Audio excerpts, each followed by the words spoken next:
The Galactic Council chamber erupted in what could only be described as cosmic laughter. Ambassador Zephyrian of the Hegemony flicked his crystalline appendages dismissively as he reviewed the human fleet specifications on his neural display. "Forgive me," Zephyrian wheezed through his translation matrix, "but surely these dimensions are a clerical error? Your largest vessels are barely the size of our escape pods." Captain Sarah Chen stood rigid at the human delegation's podium, her weathered hands clasped behind her back. Around her, representatives from dozens of species, each towering over the diminutive human contingent, exchanged amused glances and chittering sounds that the universal translators rendered as chuckles. "The specifications are correct, Ambassador," Chen replied evenly. "Our Dreadnought-class vessels measure 1.2 kilometers in length." This prompted another wave of laughter.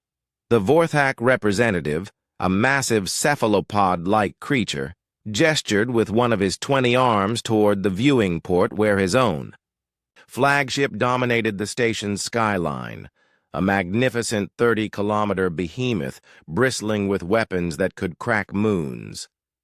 "Little humans," rumbled the Vorthak in his deep, resonant voice, "your ships are toys. How do you expect to contribute to the defense against the Devourers with such quaint vessels?" The Devourers. Even saying the name seemed to darken the chamber. They were an ancient scourge that consumed entire star systems, leaving nothing but empty void in their wake. Every few millennia, they emerged from the galactic rim to feed, and each time the younger races had to prove their worth or be abandoned to face extinction alone. "Perhaps," suggested the ethereal Lumina delegate, her photonic form shimmering with what humans had learned was condescension, "the humans could serve in support roles. Courier services, perhaps?" Chen felt her jaw tighten, but her voice remained steady. "We appreciate the Council's consideration. However, we believe our fleet can make a meaningful contribution to the front lines." The chamber fell silent for a moment before exploding into the loudest laughter yet. Even the usually stoic Titanium, collective representatives, living metal beings who rarely showed emotion, emitted harmonious chimes of amusement. Ambassador Zephyrian wiped a crystalline tear from his optical sensor. Admirable spirit, truly. But the front lines require serious firepower. Perhaps you should observe from a safe distance and learn from your betters. 3 months later, those same beings watched in stunned silence as long-range sensors brought them news from the Kepler sector.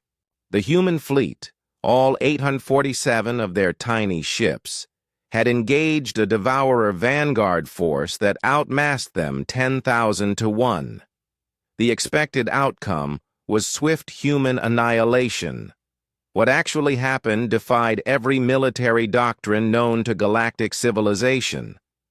Commander Elena Vasquez gripped the arm of her captain's chair as the UES Indomitable shuddered under the gravitational wake of a Devourer bioship.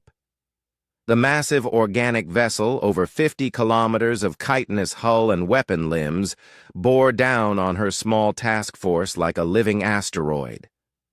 "All ships, execute Phoenix Protocol," she commanded through the fleet network. What happened next would be analyzed in military academies for generations. The human fleet didn't try to match firepower with firepower. Instead, they did something no other species had ever attempted in 10,000 years of galactic warfare. They coordinated. While other races built bigger ships with bigger guns, humans had spent their brief spacefaring years perfecting something far more dangerous: true collective action. Every vessel in the human fleet was neurally linked through quantum entanglement communicators, creating a single distributed consciousness that could react and adapt faster than any individual mind. The Indomitable and her sister ships moved like a school of fish, each vessel's AI connected to every other, sharing sensory data, tactical analysis, and firing solutions in real time. Where the Devourer bioship expected to face 847 individual targets, it instead encountered a single entity with 847 bodies. Humanity's tiny ships swarmed the bioship's hull, their concentrated fire finding weak points that no single vessel could have identified.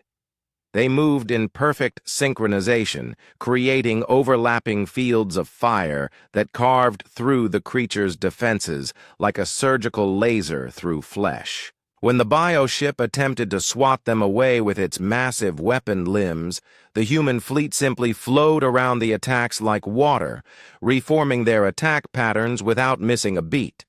They were too small, too fast, and too perfectly coordinated for the massive creature to effectively target. The killing blow came when Commander Vasquez's tactical AI identified a critical neural cluster deep within the bioship's core. In perfect synchronization, 47 human vessels concentrated their fire on a single point no larger than a basketball, penetrating kilometers of organic armor to sever the creature's central nervous system. The 50-kilometer bioship died in minutes. Across the sector, similar scenes played out as human task forces dismantled Devourer vanguard forces with surgical precision.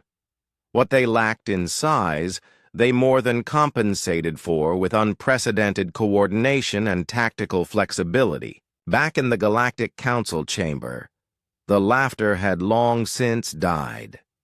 Ambassador Zephyrian stared at the tactical feeds with his optical sensors wide, watching formations of human ships dancing through Devourer formations like deadly symphonies of destruction.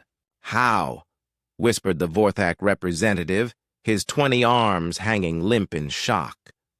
Captain Chen, who had remained quietly in the observers section throughout the battle reports, finally spoke. "You built bigger ships because you thought bigger meant stronger. We built our ships small because we learned something different." She gestured to the tactical display where human fleets continued their impossible victories.